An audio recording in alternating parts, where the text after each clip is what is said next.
Hi friends, DyEO ప్రధాన పరీక్షకు 1:100 నిష్పత్తిలో అభ్యర్థుల ఎంపిక. మరి ఎగ్జామ్ డేటు మెయిన్స్ ఎప్పుడు ఉంటుంది అనేటువంటిది అయితే తెలపలేదు, కానీ రిజల్ట్ అయితే ఇవ్వడం జరిగింది. అనుకున్నంత ఈజీగా అయితే కూడా లేదు. కట్ ఆఫ్ 35-40 మార్కుల్లో ఉంటుంది అనుకున్నారు అందరూ.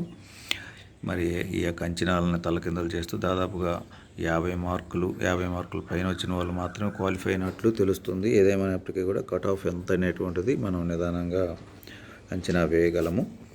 మన అంచనాలు తప్పు అని మరోసారి ఈ యొక్క ఎగ్జామ్ నిరూపించింది. ఉప విద్యాశాఖ అధికారి పోస్టుల భర్తీకి నిర్వహించిన ప్రాథమిక పరీక్ష ఫలితాలను ఏపీపీఎస్సీ గురువారం ప్రకటించింది. 38 పోస్టులకు నోటిఫికేషన్ వెలువరించగా 1:100 నిష్పత్తిలో అభ్యర్థులను ప్రధాన పరీక్షకు ఎంపిక చేసింది. అభ్యర్థుల విజ్ఞప్తి మేరకు అర్హుల నిష్పత్తిని పెంచింది. ఎంపికైన దాదాపు 4,000 మంది జాబితాను వెబ్సైట్లో ఉంచింది. మరి ఎగ్జామ్ డేట్ అనేటువంటిది ఎప్పుడు అనేటువంటిది ఇవ్వలేదు. గ్రూప్ 2కి డివైఓకి పెద్ద డేట్స్ తేడా ఉండకపోవచ్చు అని అభ్యర్థుల యొక్క అంచనాలు. ఏదేమైనప్పటికీ కూడా ప్రిపరేషన్ సక్రమంగా చేస్తేనే భవిష్యత్తు ఉంటుందనేది మనకి తెలిసినటువంటి అంచనా.